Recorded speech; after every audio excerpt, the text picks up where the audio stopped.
Welcome, everyone. My name is Bill Schneidewin. I'm the director of the Alan D. Levy Center of Jewish Studies at UCLA. And I'm really delighted to see everyone here today for a great program. I want to alert you that there are handouts on the back table if you haven't grabbed one yet. And before I get started, I just remind you, I'll be the first one. Here's my phone. It would be really embarrassing if it goes off in the middle of your lecture, Steve. I'm going to do the same tomorrow. I want to especially thank our staff at the Levy Center, Viv and Chelsea, who handle all the logistics here, and David Wu, who does such a wonderful job with the AV. Producing recorded versions of the Levy Center talks that make these programs accessible to a worldwide audience long after the event itself. Today's talk is entitled Multilingualism and Translation in Ancient Judaism Before and After Babel, which is also the title of Professor Stephen Fraade's recent book. And I should say from the at the outset that this book manages to bring some clarity to Babel, which is something I've been struggling for most of my time at UCLA and even before. Stephen Fraade is the Mark Tabor Professor of the History of Judaism at Yale University. He is also a scholar whose work has shaped several fields at once: rabbinic literature, Second Temple Judaism, the Dead Sea Scrolls, the study of biblical interpretation and translation. Across his career, he has consistently asked how sacred texts live within communities, how they are taught, translated, performed, and authorized. Many of us have encountered Professor Fraade's work through books such as From Tradition to Commentary, which won the National Jewish Book Award, or his book Fraade to Deuteronomy, which won the National Jewish Book Award, or his work on the Damascus document for the Oxford Commentary on the Dead Sea Scrolls. What distinguishes his scholarship, in my opinion, is the way that he brings philological precision together with deep sensitivity to lived religious practice, especially in multilingual settings, as he demonstrates in this book. In Multilingualism and Translation in Ancient Judaism, Professor Fraade brings these long-standing interests into a single wide-ranging reflection on how Jewish communities navigated Hebrew, Aramaic, and Greek, and how translation itself became a central religious practice rather than a secondary or derivative one. This is a book that speaks not only to text, but also to classrooms, synagogues, and communities, places where the Word of God had to be heard and understood. So I thank you, Professor Fraade, for being here today, and we very much look forward to your talk. Thank you. Before I start with the talk itself, I want to say some prefatory things. Let me first and foremost to thank my hosts and friends here, Carol Bacos, who initiated the invitation 2 years ago. I was supposed to speak here, but it was in the midst of havoc on the campus, so we put it off until the first time we could get around to doing it was now. So I want to thank Carol, Bill Schneiderman for introducing me and also hosting me on behalf of the Levy Center for Jewish Studies, Chelsea White, and the rest of the staff who assisted me so ably. I wish to thank you all, and I want to thank, first of all, you who are here today to listen to this talk on what might seem to be a fairly obscure topic, but I argue is central to the history of Judaism and its longevity, and is essential to really all cultures live in some way or another in a multilingual context. I'm not going to focus on the book as a whole. You see here the title and the subtitle. It comes to me from many years of being interested both in translation and in language and in multilingualism. And the question is how to put them all together was what motivated me in writing this book. One might think that translation is necessitated by a lack of multilingualism. As if you had a multilingual society, everybody would understand one another, and you wouldn't need to translate one into the other. But in fact, I argue that multilingualism is the basis, the ground rock of certain kinds of translation. And by here I distinguish between what linguists call external translation and internal translation. External translation is when you're translating from one language culture to another language culture from without, as it were. Internal translation is where there's a variety of languages, as we know in Judaism from ancient to modern times, and the need or the practice of translating internally within the culture. So in internal multilingualism, you have things like code switching, switching from language to language, or language choice. Which language do you use to express yourself for which purposes? And we have many examples of this in the ancient world, but particularly in Judaism. Not that it's exceptional in this way, but that's what I was trained to work on. And then the subtitle is Before and After Babel. You'll see it's a little bit of a play on a very famous book by George Steiner, After Babel. And part of what I'm arguing here is I've tried to reconstruct fragments of a view of translation. It's really the question: what happened at Babel? What happened at the Tower of Babel? What took place? And it turns out there's a customary interpretation. People wanted to gather together and assault heaven, and as long as they spoke the same language, they could get away with it until God said no more and wiped them out by confusing their languages. That's the term of Philo of Alexandria, mixing up, which is the pun name of Babel, is to belil, to mix up, to confuse, and to spread them out geographically in their different locations, so that at the end of the day you've got 70 nations, according to the rabbis, 70 languages. Why 70, you might ask? 70 is 7 times 10. 7 and 10 are both sort of whole numbers, 10 digits, 7 days of the week, and so forth. And throughout Scripture and liturgy, 4, 40, 7, 70 become very important numbers. 70 represents a large whole number, whereas 4 represents a small whole number. So the rabbis have this idea that there were 70 nations and 70 languages, and that they pre-existed Babel. That Babel was not the source of the confusion or the dissemination or the separation of people from each other based on their linguistic cultures, but in fact was the precondition, the ideal condition that existed already from the Garden of Eden. And when God creates light by using language, by he or, essentially language is essential to the creation of the world and obviously to God's covenantal relationship with Israel. So that's just a little bit. So I'm focusing today on before part of the book. And if you like it, go buy the book and read the other chapters as well. I'll allude to them as well. And we're going to start with several. Now, the Tower of Babel, it has a kind of very primary role in many cultures, or variations on it in many cultures. Why? Because it's what we call an etiological, you want to press somebody to your next cocktail party, say etiological basis. How did things begin this way? What happened that caused the world to look this way? What was the first fratricide? Cain and Abel story. What was the first, the humans like Adam and Eve story and so forth? And one of the questions that must have preoccupied people in the ancient world, because it was widespread, how do we get to the point that we can't work together because we can't understand each other's languages? When did language become so kind of multiplied as to cause confusion and fighting and war and so forth, all because of language? So in some sense, the Tower of Babel story is essential because of its interest in how did we get to a point where, if you go to the UN, people need translators to facilitate the body to work as a whole together.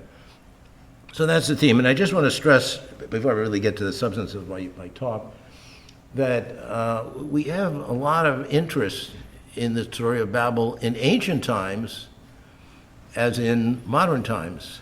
If you look at, there's a handout, I hope you all have the copies of the handout.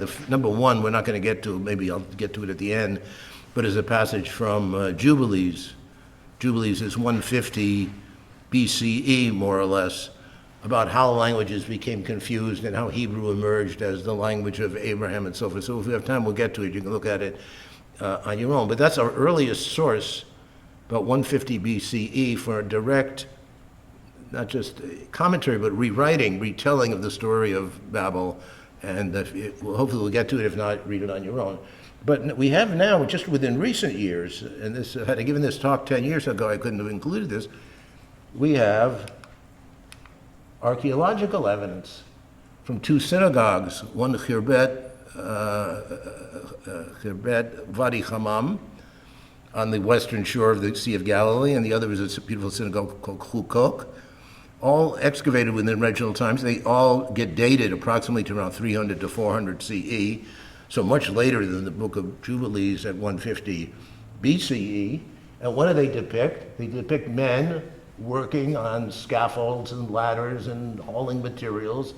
And when this was originally published by the excavator, Uzi Liebner, they weren't sure, is this building the Tower of Babel, or is this building Solomon's Temple, or are there another such monumental, important building? But not there long after, Jody Magnus, another very prominent archaeologist from this period, discovered a very similar scene, so similar that scholars think maybe the same artist, if you look carefully, did the same, sorry, I'll keep it away, did the same work. Now this is mosaic floors. If you've ever seen a mosaic floor, these are little tiny tiles of different colors that have been put together to give you a scene like this. This is Khirbet Wadi Hammam. And what's interesting, scholars of ancient building are interested in these because they show the tools.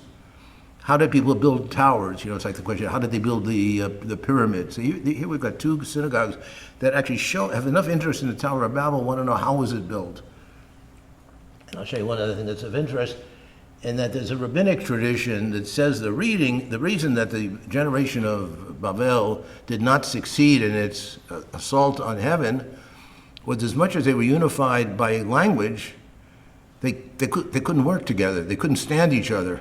And that therefore human internecine conflict led to the failure to build the Tower of Babel. And lo and behold, some people have pointed this out. I don't know if it's decisive. You can see here this little part that I'm circling. What do you see? Two of the builders fighting each other. So that was thought to be a kind of link between this and the Midrashic text. I won't go that far, but it simply indicates that here are two synagogues in which a tremendous amount of labor and cost went into portraying the Tower of Babel. Now, taking us back to our own times, in 2023, R.F. Keung wrote a kind of fantasy academic novel. So any of you who are academics and like fantasy, you should read this book, 2023, which gets us really to the present day, called Babel, on the necessity of violence and an academic history of the Oxford Translators' Revolution, Harper, 2023. So here you see a modern instance of how the Tower of Babel is used to define, in this case, post-colonialist conflicts centered in Britain, which of course was the center of the largest colonialist in the modern times endeavors. So you see, but notice on the top it says award-winning author, absolutely phenomenal. And then we get to this. Pretty drab. That was the publisher's choice.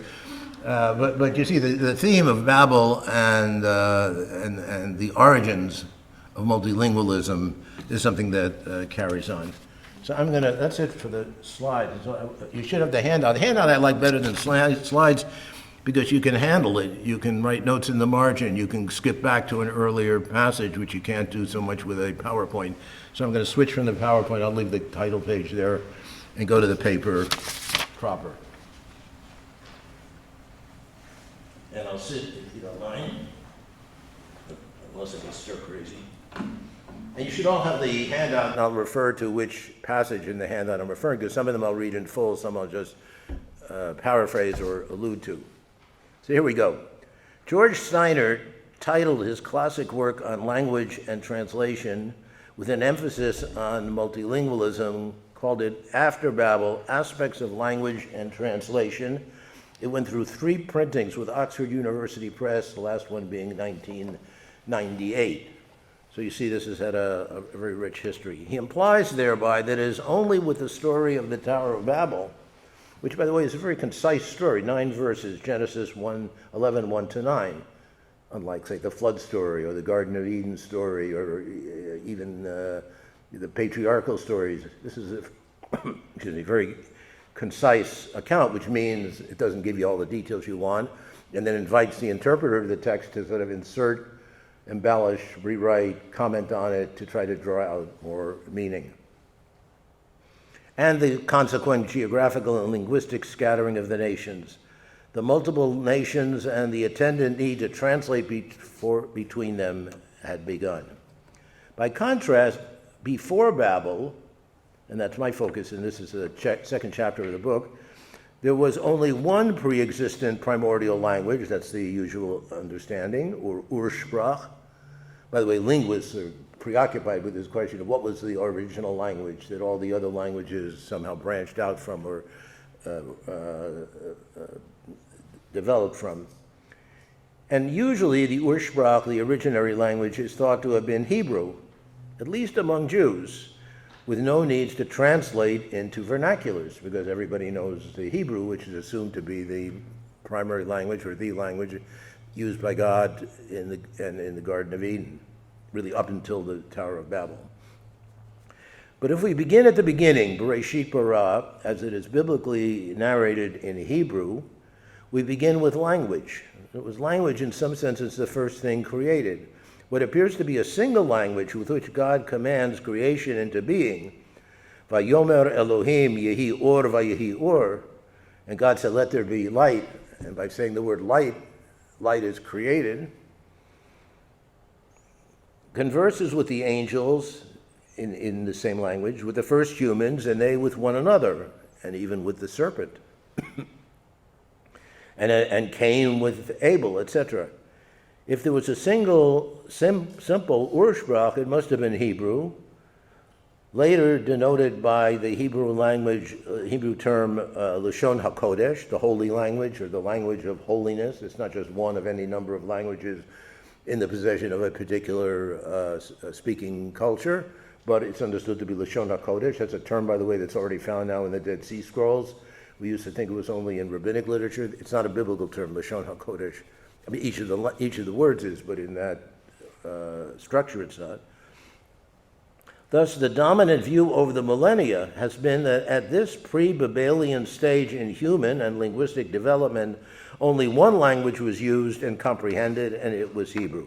However, since ancient times, there have been other contenders for this distinction of being the originary language of creation in Eden. For instance, we'll see Aramaic. Some people thought maybe Aramaic was the original language and Hebrew came later. Or Syriac, a dialect of Aramaic used by Syrian Christians, who also claim, there's been written on their Aramaic dialect in their Aramaic script was the original, the Ursprach, and Arabic among their respective speakers. So the Jews, the Hebrews, were not the only ones to claim this privilege. Yet an alternative, if only a minority counter-narrative, can be constructed from early rabbinic textual shards. That is, that humans, and by extension God, utilized the full panoply of languages already well before Babel in their idealized life in Eden and after their expulsion therefrom. In other words, the first humans were already polyglots, beginning with Adam and Eve, both Adam and by extension Eve, and before them already by God's speech acts of creation. I want to stress I'm putting together a number of different fragments that have not been combined before. As far as I know, no one has come up with this before. Maybe I hope there is somebody else, but I haven't heard of anybody who's come up with this minority view, but sometimes minority views are as interesting for what they tell us as the majority view. So I don't want anybody to think that, that this is a plain reading of the biblical text. But the biblical text in its own right creates enough burrs, points of resistance to open the possibility of such an alternative reading. Unfortunately, something we may not think of, the Torah itself does not explicitly identify the language or languages by which creation and the first humans were created. There was nowhere does the Hebrew Bible say God said or, vayhi or. This is what's reported to have been said. One could easily argue or assume that just because the Torah as we have it is narrated with attributed quotes in Hebrew does not necessarily mean that the original language, as actually spoken and written, was Hebrew. Perhaps Hebrew was only introduced by Abraham the Hebrew, Genesis 14:13. Abraham is the first person to have been called an Ivri, Avraham ha-Ivri, Abraham the Hebrew, Hebraicist, Hebrew speaker, whatever. And therefore, maybe it's only with Abraham, and we might say the Jewish people, or the antecedents of the Jewish people, or the beginning of the Israelites, that Hebrew began. And before that, other languages were used.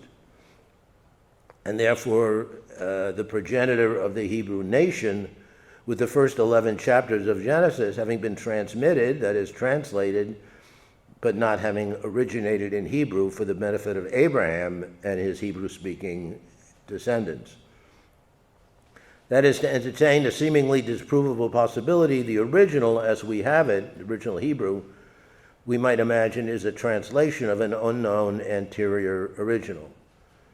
The extant Hebrew might therefore be degradable in its supreme linguistic rank.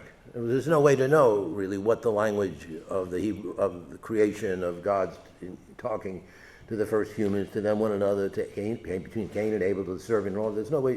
We have the record in Hebrew, but maybe that's a record that only existed with the arrival of Avraham ha-Ivri, Abraham the Hebrew. When I grew up, I used to see these war movies in which the German generals would speak in English with a German accent. Are we to assume that that's how they spoke in Germany when they addressed their troops? No, that's for the sake of an English-speaking audience. One rabbinic comment seems to seriously, if not rhetorically, entertain the possibility, that being Genesis Rabbah 18:4 and 31:8, and that's handout number 2 on your handout, text number 2 on your handout. Early 5th century CE, approximately, which directly questions how we might be so sure that the Torah has indeed been preserved in its original language, and thereby the language by which God created the world and communicated with the first humans and then with one another, and not as it were, simply the earliest translation of the account of creation in some other, whether known or unknown language. This potential supposition, the Midrash argues, is disproved, that some other language was the original language, by the claim, linguistically false it turns out, that only in Hebrew there's the word for woman, isha, lexically derived directly from that for man, ish. Isha being the feminine form of ish, nouns often becoming feminized by adding a kamathe ending, as suggested by Genesis 2:3, the former being the feminized form of the latter. Thus, the Hebrew biblical text as we know it cannot be a translation from an ur-text in another language, since no other language, several examples are given in the Midrash, is it claimed that this lexical link between man and woman exists. They can't find another language in which ish and isha are related in this sort of way. You might compare it to man and woman. We might think that woman is a form of man, but in fact, lexically, it's much more complicated than that. According to the Midrash, since Hebrew is the instrument of in the designation of the first humans as ish and isha, in the time of their creation, It must also have been the language of the divine speech by which the world as a whole, indeed the cosmos, he or, was created and subsequently rooted in the Hebrew language and writing, subsequently recorded in the Hebrew language and writing. Otherwise, the conclusive gender etymology or pun would not have worked, being lost, as it were, in translation in any other language. Is that clear? So it's only in Hebrew. This is often a case, by the way, that puns, that plays on words get lost in translation. It can't be translated. You run into this all the time in the Bible, where often a noun is given, a name is given by virtue of some quality of that person, but it works in Hebrew but doesn't work in another language.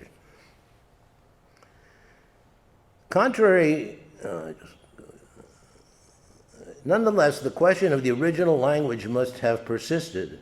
Aside from the language of divine creation and revelation, that is the Torah, what language did Adam and Eve speak to one another? For example, a passage from the Babylonian Talmud, Bavli Sanhedrin 38b, number 3 on your handout, underscores the question by citing the view attributed to Rab Judah in the name of Rav about 250 CE. These rabbinic tradents, by the way, were all within the same vicinity of those two archaeological Babel discoveries that I showed you. I'm not saying that to deduce anything from that. We're talking about the same cultural milieu that generates a tremendous interest in the Tower of Babel and these traditions, rabbinic traditions that are from the same period. So it says, Rav Judah said in the name of Rav, the first man spoke Aramaic, pointing to seeming Aramaicisms in scriptural Hebrew, Psalms 139:17, I won't go into them here, understood to have been spoken by Adam, an interpretation rejected by his contemporary Reish Lakish. In other words, that Adam himself speaks Hebrew, but he does so with Aramaic intonations, with Aramaisms, and one of the aspects of multilingual cultures is that languages sort of rub off on one another. That if the languages are in contact, they're going to rub off on another, and then hence you get Aramaic expressions within Hebrew, Hebrew expressions within Aramaic, Greek expressions within Hebrew, and so forth. At issue here, appears to be which of the two related Semitic and Jewish languages was primarily spoken by Adam, Hebrew or Aramaic, for which we have two unresolved answers. Neither convinces the editor of the Talmud that they are right. Of course, one could reconcile the two views by saying Adam was bilingual, speaking to whatever extent both Hebrew and Aramaic, and either code switching between them or blending, linguistic blending, rubbing off between them. So it's undecided in this passage whether the first language was Aramaic or its cognate Hebrew, two very closely related but yet differentiable languages. Contrary to the common view that all of humanity employed a single language, Safa Echad, Genesis 11:1, until the dispersion of the nations as recounted in Genesis 11:1-9, the Tower of Babel story, there is a significant minority view to which we now turn. According to it, multilingualism, in rabbinic terms, the existence of a symbolically numerous 70, 10 times 7, 70 languages correspond to 70 nations obtained from the very beginning, and even defined the Edenic ideal prior to Babel, and not as divine punishment of linguistic diversity post-Babel. In other words, the multilingualism is not a rejection by God, a punishment, consequence of their misbehaving, but is rather understood to have been part of the linguistic context of the Garden of Eden, even before Babel. This construction of a pre-Babelian multilingualism is occasioned, at least in part, by several textual cues in the biblical text itself of the Babel narrative. For example, according to one Tanchuma tradition, it's a late midrash, Adam employed 70 languages in his naming of the animals. Remember in Genesis 2:20, Adam is assigned the job of giving the names to each of the animals. Vayikra hadam shemot l'chol habehema. And normally we would translate that, and he gave names to all of the animals, or he gave a name to each of the animals. But in fact, the passage combines the single and plural. Man gave names, plural, to all the cattle, singular. Even though we may think of cattle as a collective noun that implies a multiple number. But the Hebrew language is clear, shemot and behemah, meaning that Adam gave the animals, each of them, 70 names. Reminded of the TV, I'm going to show my age, how many of you know of Mr. Ed? A horse is a horse, of course, of course. So, a horse can only be known as a horse because that's its singular name. Well, what Mr. Ed didn't know, in fact, was that Adam gave 70 names to the horse and the other animals. Elsewhere in the Tanchuma tradition, this is the number 5 on your handout, passage 5. In response to Moses' demurral that he was verbally unfit to lead the Israelites from Egypt since he was not a man of words, Lo ish devarim anochi, Exodus 4:10, God invokes the precedent of Adam as a gifted multilingual speaker.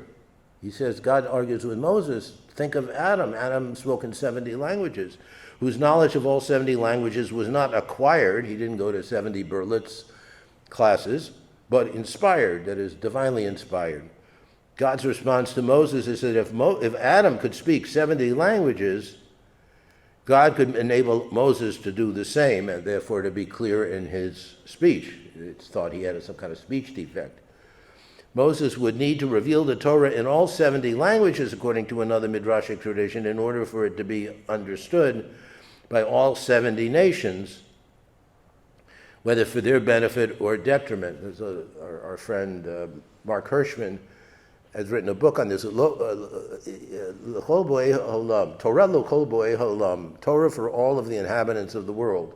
Well, if you want the Torah to be acceptable, read, studied, maybe even convert according to it, you need to make it available in their language. So there's a tradition that Moses already instructed the people after they crossed the Jordan River to incise the Torah be'er heitev very clearly, which probably means in a clear script, but is taken by the Mishnah already as being said to mean b'shivim lashon.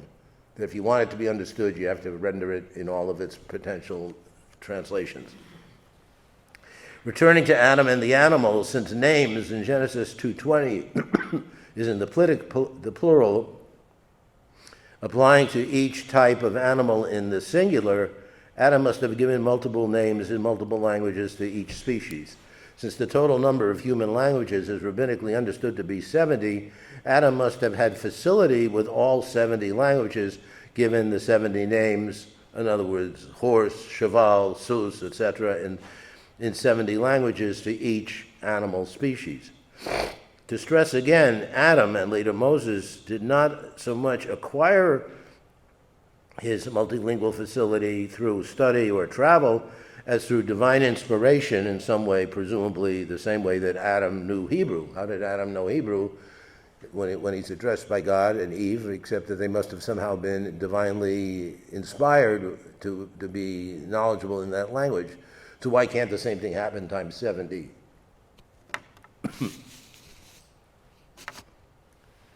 The Hebrew Bible repeatedly assumes that a name, whether of a person, a deity, a place, or a thing, encapsulates its very character or essence. Those names are not just fashionable names, or tell you something. Isaac is called Yitzchak, laughs because he was born at such a late age that his mother laughed when she was told that she was pregnant. Or Yaakov holds on to the heel, Ekev, of Esau, and hence his name predicts the enmity between the Jews, the descendants of Isaac, and the descendants of Jacob.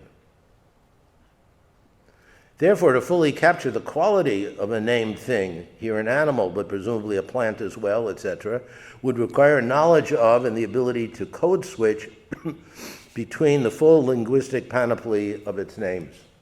The question of which language or languages were spoken by the first humans prior to the physical and linguistic dispersion of the generation of the Tower of Babel, by the way, the rabbis refer to that generation not as Dor Babel, but as Dor HaPalaga, the generation of the dispersion, taken to be their physical, geographic dispersion, not their linguistic dispersion. This view is given the most direct expression in a passage from the Jerusalem Talmud, let's say approximately 400 CE, Yerushalmi Megillah 111, page folio 71b.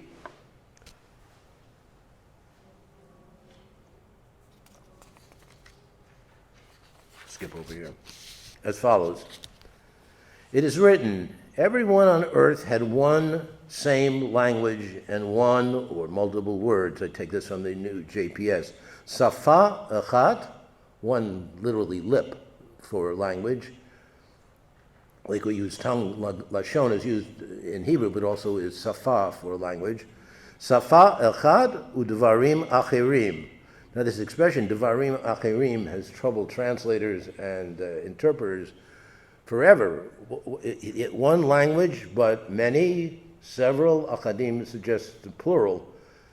Dvarim, matters, commands, words, counsels, so forth. It's not really clear. And this is one of the things that this alternative interpretation gets hung on. Rabbi Elazar, about 300 CE, and Rabbi Yochanan, about 280 CE, had a debate. One said that they spoke 70 languages. In other words, before the Tower of Babel event took place, they already spoke 70 languages. And the other said that they spoke the language of the single one of the world. Yichido Shalalam, the Achadim, Echad, Yachad, one. So why does it say Dvarim Achadim? Because it's referring to Ichudo Shalalam, the single principle of the world. God is the single one, the one and only, we could say. That is the holy language. So they disagreed. Did all of humanity speak 70 languages before we even get to Babel? Or did they speak one language? And therefore that has direct consequence for what happened at Babel.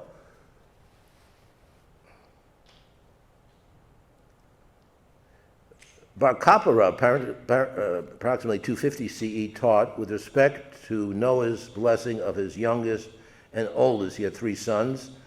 So he had the youngest and the oldest. He says, upon their leaving the ark, may God enlarge Japhet, the progenitor of the Greeks, and let him dwell in the tents of Shem, the progenitor of the Semites. Again, pre-Babel, there's anticipated this idea that Greeks will be understood in the tent of the Semites, and Hebrew will be understood in the tent of the Semites. So there's already some level of multilingualism before Babel, and this is based on Genesis 9:27, that they may speak the language of Japhet, that is Greek, in the tents of Shem, the Hebrews. Assuming that the Rabbi Eliezer is attributed the first view, as is the usual practice, he interprets Genesis 11:1 to mean that the 70 nations of Genesis 10:1-32, the so-called Table of the Nations, immediately preceding the story of the Tower of Babel in Genesis 11. The tower, and it was the Table of Nations, the 70 nations that derived from the 3 sons of Noah, spoke 70 languages already prior to the story of Babel, because Genesis 10, the Table of Nations, precedes Genesis 11, the story of the Babel. Now, modern text critics will say the chapters are out of order, and we should what is 10 is 11, what is 11, what is 10, and that would remove the problem. But for the rabbis, the possibility of such a large editorial reconstruction of the text was not a possibility, so they had to deal with the text as they had it, which seemed to suggest that there are 70 nations, each of whom identifies by a particular language, already in chapter 10 of Genesis, and that the division into 70 languages and so forth is only a chapter later in chapter 11. So Philo coins this, Philo of Alexandria has a whole treatise called Confusione Linguarum, the confusion of the languages. The point was not the division of the languages, but the fact that they no longer understood each other and therefore became confused, but not the splintering or division of one language into 70. There were 70 languages, but after Babel they no longer understood each other. The association of national or ethnic identities with specific languages is directly suggested by Genesis 10:5, 10:20, and 10:31, all in the Table of Nations, chapter 10 of Genesis, just prior to the Babel story. Quote, according to their clans and languages, Lishonotam, by their lands according to their nations, so that what differentiates the nations from one another is each has its own native language, just as each has its own native land, or each has its own native currency, or whatever, that this is differentiate. Language already differentiates between the 70 languages in chapter 10 pre-Babel. Similarly, Genesis 11:7-9 could be understood to suggest that the existence of multiple languages was a condition for the confounding or mixing of their speeches rather than its consequence. Perhaps it is their geographic dispersal that resulted in their no longer being able to understand one another's language, since, as they previously had been able while they were in close physical and social contact with one another. The issue here is geographic dispersal causes linguistic dispersal, because if you're no longer living in proximity to one another, the fact that you speak different languages doesn't help you to understand each other. You need the physical, social, cultural context in order for the 70 languages to work as a harmonizing feature of culture. Rabbi Elazar arrives at his understanding, it would appear, by taking Genesis 11:1 to mean a singular meta-language, Safa Achad. Linguists call this langue, Langue in French, comprised of a plurality of utterances, devarim, achadim, or in linguistic terms, parole. By this interpretation, the difference between pre- and post-Babel is that humankind previously spoke many, in fact all languages, and understood one another, whereas subsequently they collectively still spoke multiple languages, but each nation, as a consequence of their geographic dispersion, only spoke and understood its own language. Thus, the divine punishment of their generation was not so much linguistic multiplication or splitting of languages, there having been 70 all along, as their cognitive confusion in conjunction with their geographic separation and dispersal. In other words, human consequence of Babel was primarily social dislocation and fragmentation, and only secondarily, as its consequence, linguistic splintering. I am not arguing that this is the plain sense of the laconic and hardly simple biblical narrative, but that the narrative as we have it could provide, through its difficult wordings, the understandings that are in combination undergird Rabbi Eliezer's view. I'm not making the claim that this is the view, but you can see that there are enough points of friction within the biblical text to call for some alternative scenario. By contrast, Rabbi Yochanan takes both Safa Echad and Devarim Achadim to refer in turn to a wordplay on the language of single one, Yachid, of the world, Yechido Shel Olam. that is, to Hebrew as the linguistic language of the singular holiness, Holy One, that is God. According to him, all of humankind spoke Hebrew prior to the Tower of Babel, but that thereafter the single language of the single one was divided, as it were, into many, presumably 70 languages. Both views begin with the ideal of an originary linguistic unity. However, for one, Rabbi Yochanan, it is the unity of a single holy language, whereas for the other, Rabbi Eliezer, it is the unity of many human languages being spoken under mutual comprehension. Let's skip a little.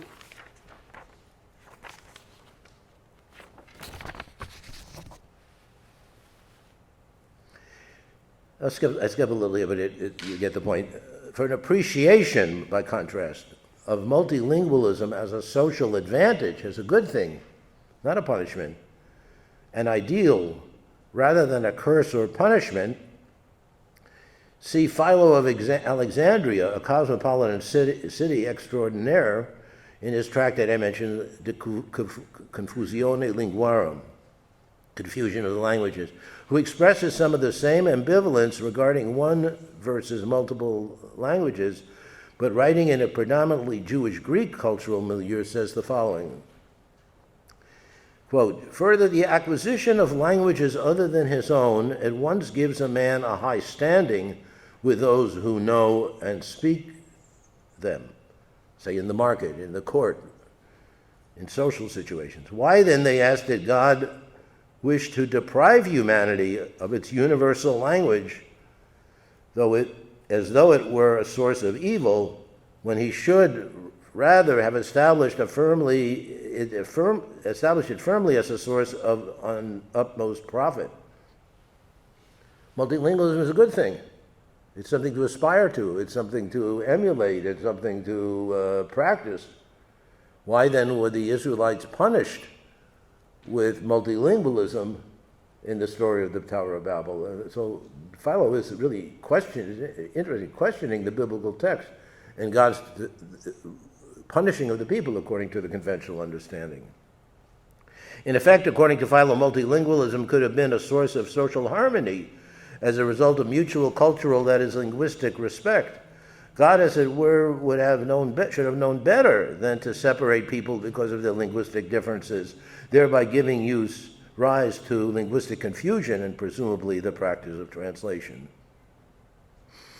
If, as the German expression Unzeit und gleich Urzeit, the end of time corresponds to the beginning of time, would have it, the human condition at the end of time will mirror or fulfill that of the beginning of time, like two chronologically liminal bookends facing one another. We might expect that either of the two views of the origins of language that we have seen, one or many, 70 languages at creation, and in Eden it that got confused, might be restored in the world to come. Which of these will be restored in the world to come? Either that the single language of the Holy One will uniquely be restored to its linguistic monopoly, or that the multiple of languages be restored to their originary mutual comprehensibility. For the former expression, according to the view of Rabbi Yochanan, see the following late midrash from the Tanhuma, and this is number 8 on your next to last source. Quote, let us then descend and confound their language there. When the Holy One, blessed be him, mixed up their languages, not one of them knew his companion's language. What was the language which they had been speaking? It was the holy language through which the world was created, Hebrew. In this world, languages and peoples take issue with the Holy One. They fight against God. But he, in the world to come, all of them will be like a single shoulder for serving him, as it is said, for then I will make the peoples pure of speech.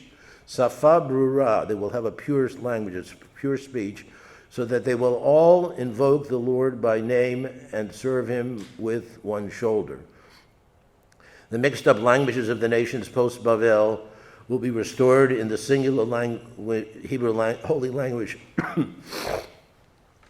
by which the world was created. The eschatological ideal of all humanity serving God in unity will require replacement of the cacophony of language with the single, unadulterated safar brura, the pure or clear language of creation. Just as according to some, Adam speaks 70 languages in Eden and Moses overcomes the speech defect so as to reveal the Torah in all 70 languages, all revelation and the will, that is all revelation, and both at revelation and in the wilderness, so too the continuation of the Tanchuma passage imagines the stopped-up streams of water teaching will flow again without linguistic obstruction in messianic times, parsing Isaiah 35:6, and I'll read that. The mouth which said, I, Moses, and no man of words, Exodus 4:10, my speech is blocked up, said in Deuteronomy 1:1, the opening verse of Deuteronomy, the same person says, these are the words, Elah Dvarim. Somebody seems very sure of his speech.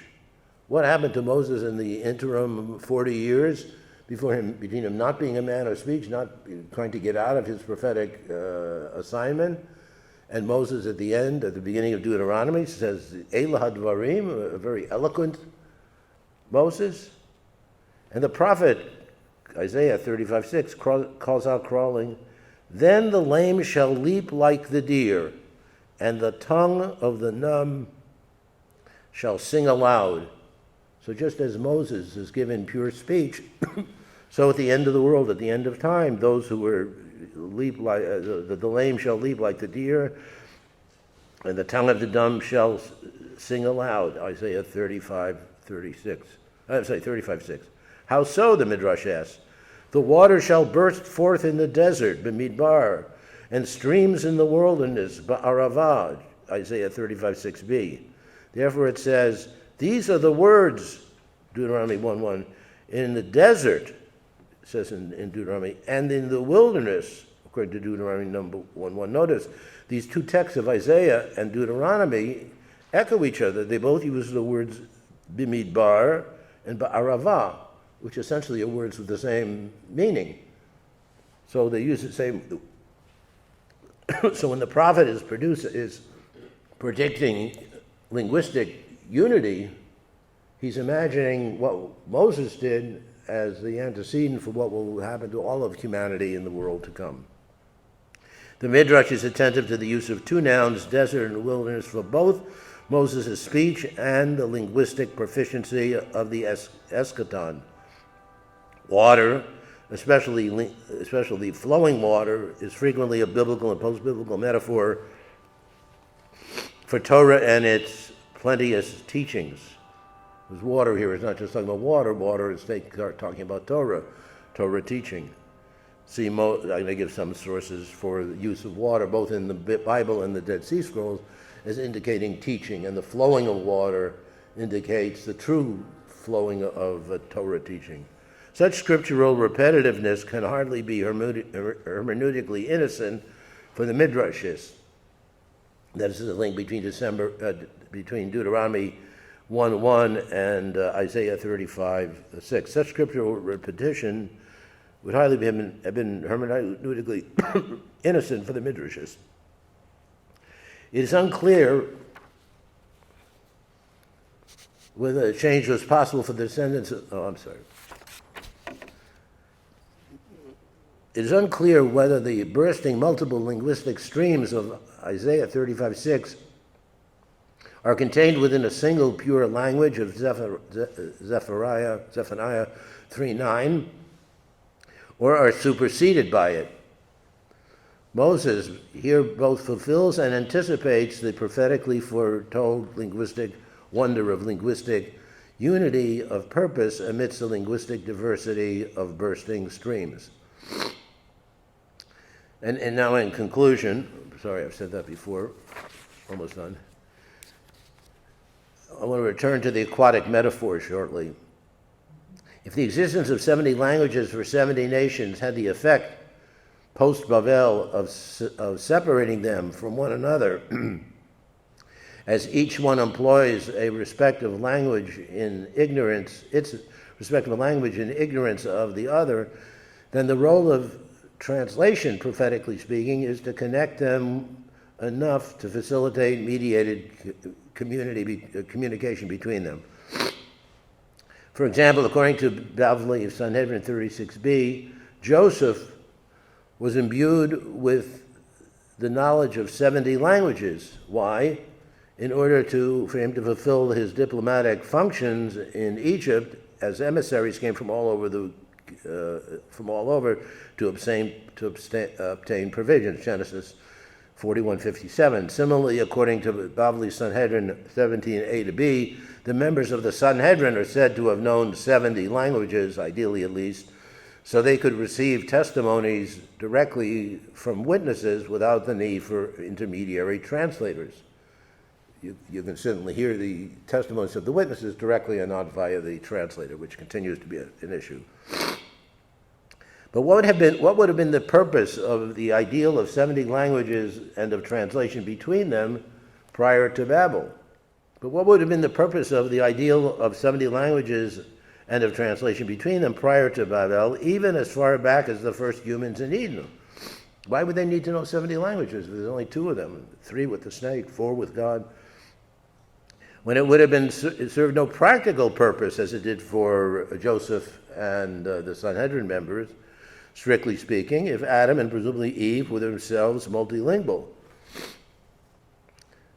To return to a previously cited tradition, if Adam knew 70 words, if Adam knew, having been assigned 70 words in different languages for the horse, the example we gave, had the ability of such to switch between them, he would have been uniquely qualified to know the character of, say, a horse. I take up this question, okay, skip that. Later rabbinic texts understand that 70 languages of the first of those 2 Mishnaic translations that I mentioned before, Sota 7.5 and Shkalim 5.1, that was in the part I skipped. 2 Mishnaic passages, Sota 7.5 and Shkalim 7.5.1. They understand 70 languages of the first of these 2 Mishnaic passages as referring to their use by the 70 nations, 1 language per nation, in order for them each to understand the Torah. In light of these Mishnaic passages, the knowledge of 70 languages is necessary for purposes of penetrating interpretation or clarification, as well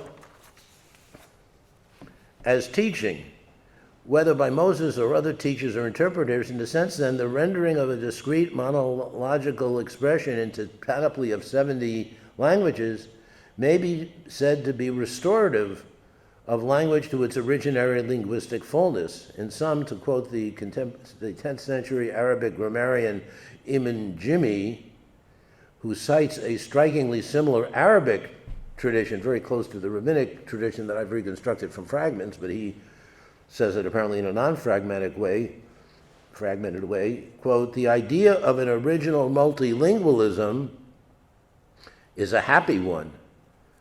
Cited by Adel Fattah Kiloto, the book is called The Tongue of Adam, translated by Robin Creswell, a colleague of mine at Yale, page 30, a statement that could have been made by Philo 1,000 years earlier. The idea of a original multilingualism is a happy one. Ideally speaking, to most comprehensively and completely to understand or to read or to translate a text requires viewing it through the lens or lenses of all 70 languages in ideally speaking. As with Adam's Edenic 70-fold naming of the animals, and presumably being able to switch freely between them as context and audience required. Multilingualism, therefore, is viewed according to this model as a lost ideal that only fully existed pre-Babel, rather than being, in the words of David Bellos, who tragically died in October of last year, he calls this post-Babelian confusion dreadful mess, in a book called Is That a Fish in Your Ear?, which I highly recommend.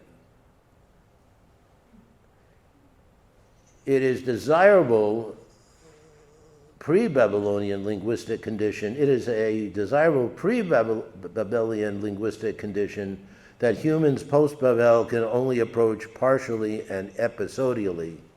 In other words, it's an ideal that for most of us will never be attained, yet is an ideal worth pursuing.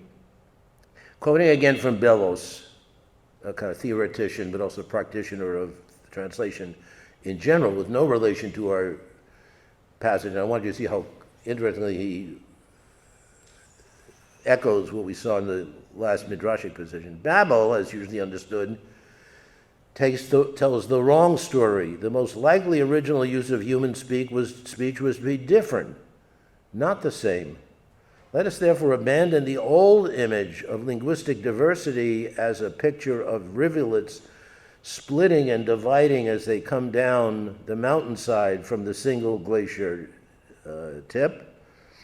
This is number 9 on the handout, by the way. We should see it rather as the always provisional result of a multiplicity of springs, wells, ponds, snow belts, furrowing down into valleys to meet and merge in broader, deeper rivers. I don't know if you get the image. There's rather than a big basin of water that trickles down into multiple languages, think of it as many streams of water converging, diverting, combining as the model of Babel rather than that of the single source dividing through 70 languages. Here I end.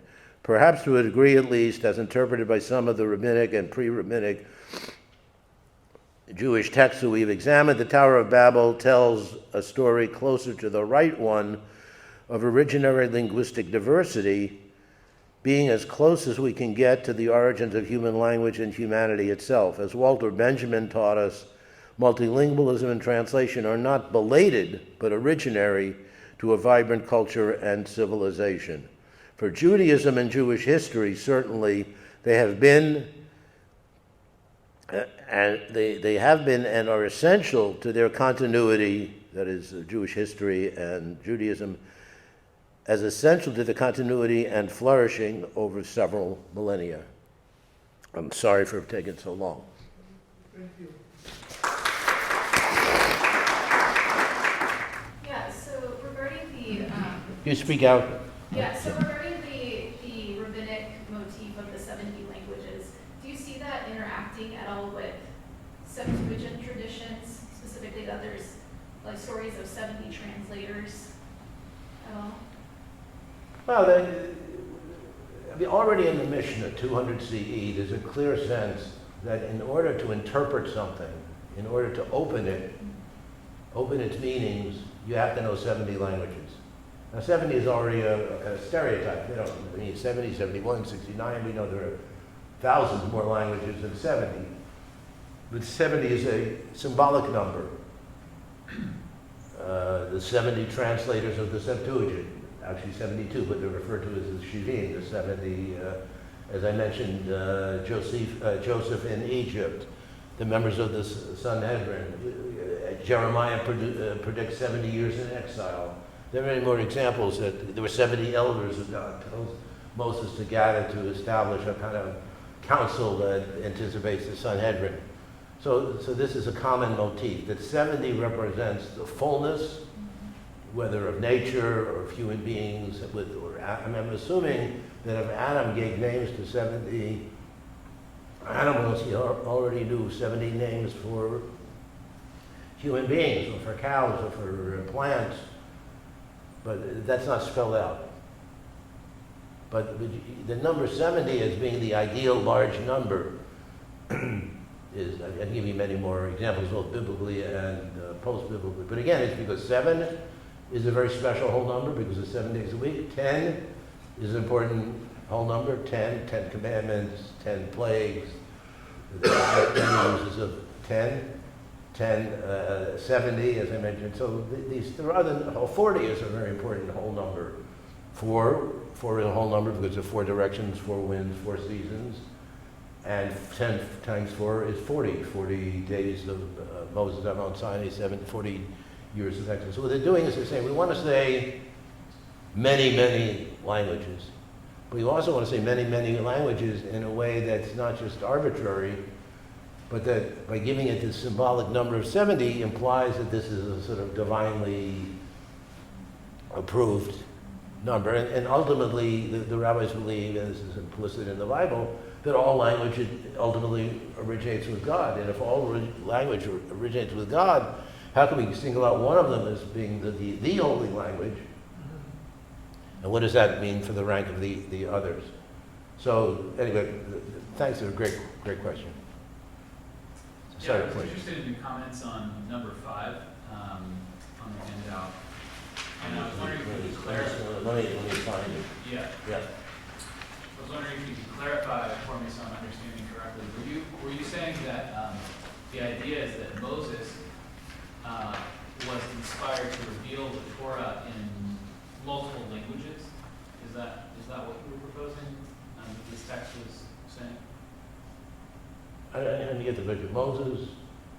Were you proposing that the text number 5 here is saying that Moses was inspired in some way to reveal the Torah in multiple languages? No, you're asking a good question. I mean, obviously Moses is saying, choose someone else. I'm not a person of speech, which is usually taken to mean he has some kind of speech defect, stumbles in his talk, and therefore he's not suitable to this task. And of course, Moses is being called upon to be a prophet, and the prophets often demur.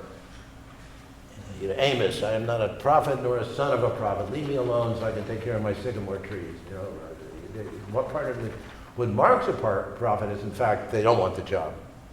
Think of our modern day politicians. If you want it badly enough, you better. If the person wants it badly enough, that could be taken as a bad sign. So it's inherent in the prophetic nature that Moses would say, no, someone else. But since he says it's a speech defect, God says to him, to Moses, don't worry, I'm the one who will speak through you. It's a kind of ventriloquism. I'm the one who's going to speak through you. Don't worry about your having the prophetic ability. And he says, look what I did with Adam. I gave him the ability to name the animals with 50 languages. And he didn't go to school. He didn't have an advanced PhD degree in linguistics. So it's a kind of. I think it's somewhat tongue-in-cheek, actually. There's this sense. Don't bother me with your complaints. I'll speak through you, just as I enable.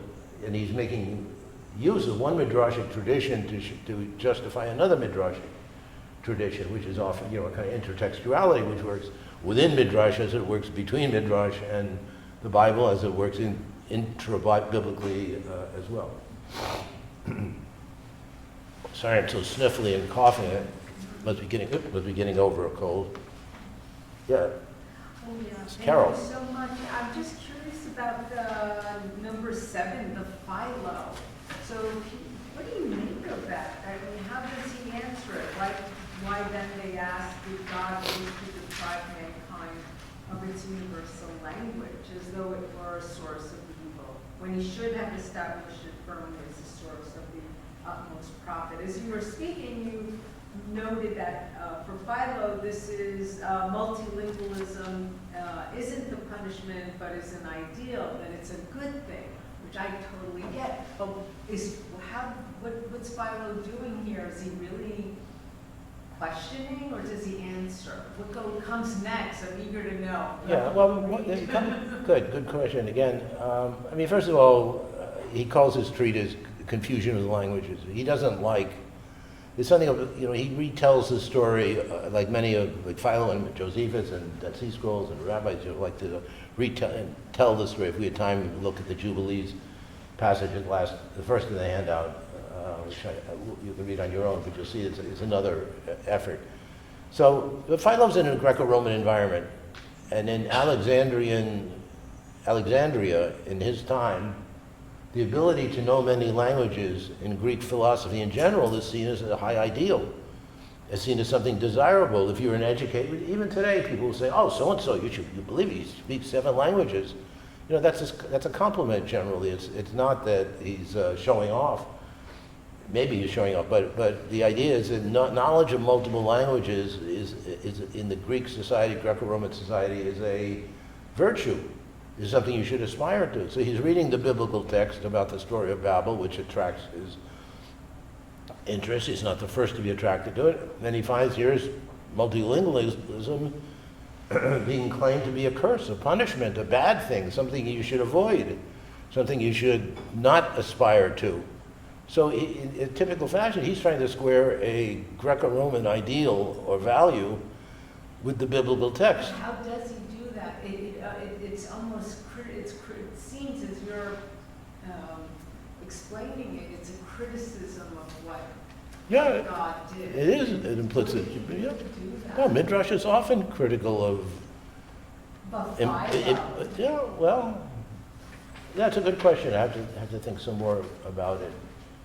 I mean, he basically, you know, it's something of an aside. He's saying, I don't understand why God punishes them with multilingualism. This is something that should be celebrated. This is something we should aspire to. This is something people will like you if you come to the dinner party and can speak in 70 languages, right? But how he squares that with the biblical text, you know, in some cases, Philo is very Bible-centered. It's sort of like word by word or phrase by phrase commentary, and he really wrestles with each. In other cases, he has these tractates that are more philosophical than exegetical. That's actually helpful. Also, when you said it's an aside, that makes sense. Thank you. Okay, I'll think about it some more, though. We can talk. Yeah. One more question? I wanted to ask a question about, you know, why, sorry, Dr. Gresson sort of say, of course she's asking this, why Aramaic for Adam being the first language? Why did Aramaic? Why the transition for Aramaic being the language of Adam? Do you think it's this universalizing Aramaic being used by multiple different nations and the knowledge of the history and traditions about that in rabbinic texts? I'm thinking especially of Babel Sanhedrin 38b. Is it basically to universalize Adam, make him the ancestor of all these different nations, and Aramaic's ability to interact with all of these in this Greco and especially Roman context? Yeah. That's another good question. I mean, clearly Aramaic is one of the 70 languages. It's somewhat unclear, by the way, whether Hebrew is one of the 70 languages or 71. It's just as when Moses is told to gather 70 elders, is he included as one of the 70 elders, or is he the 71st elder? There's some ambiguity there. So does Aramaic have a status different than the other 69 languages? And there are a number of reasons to this. First of all, Aramaic is a biblical language. Aramaic is the book of Daniel. Aramaic is part of the book of Jeremiah. There's Aramaic phrases in Genesis. So there is Aramaic within the Bible itself. And therefore, although it's not Lashon HaKodesh, the holy language, it is Lashon HaMikra. It is a language of Scripture. So therefore, Aramaic is a kind of quasi kind of status. But there's some other reasons that I would mention, just to be brief. Aramaic is the language of the Persian Empire. So from the 5th century, 6th century on. So Aramaic is identified with the empire. Now, to deal with the empire, you have to have facility in the empire's language to conduct negotiations, but you also fear being swallowed up by the empire linguistically, and therefore losing your own identity. So Aramaic begins as the imperial language, but with the Hellenistic conquest of Alexander the Great and so forth, Aramaic becomes more of a ethnic language for different groups. We have many different kinds of Aramaic. We have Syriac, I mentioned, Palmyran Aramaic, Palestinian Aramaic, Babylonian Aramaic, Mandaean. I mean, there are many different dialects of Aramaic. Each one claims a special status for its Aramaic. And how do they differentiate themselves, each Aramaic from one another? Script. the Hebrew script is different from the Mandaean Aramaic script, and so forth, the Samaritan Aramaic script. So by using Hebrew, the same script for the Hebrew text as for the Aramaic, you're essentially equating the two. It's almost as if to say Aramaic is a form of Hebrew because they share the same script. Now, I'll end on this note. This is not something that goes away. Throughout history, what script is Yiddish written in? Hebrew script. What language is Syriac? It's Syriac script. You can go through what Ladino is written in Hebrew script. So all of these, and Ladino was more Spanish. Judeo-Arabic.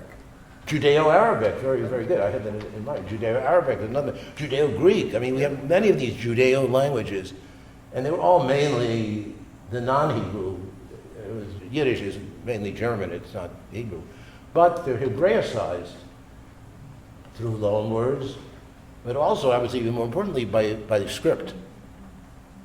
It was only Jewish Aramaic has what's called the Assyrian script, the square Hebrew letters. I mean, as much more can be said about this, particularly in relation to the figure of Ezra, and what's said to be the change from the Kitab Ivri, the old Proto-Hebrew script, and what they call the Assyrian script, the square Hebrew script, which has continued in Jewish use down to the present for thousands of years. Well, thank you very much.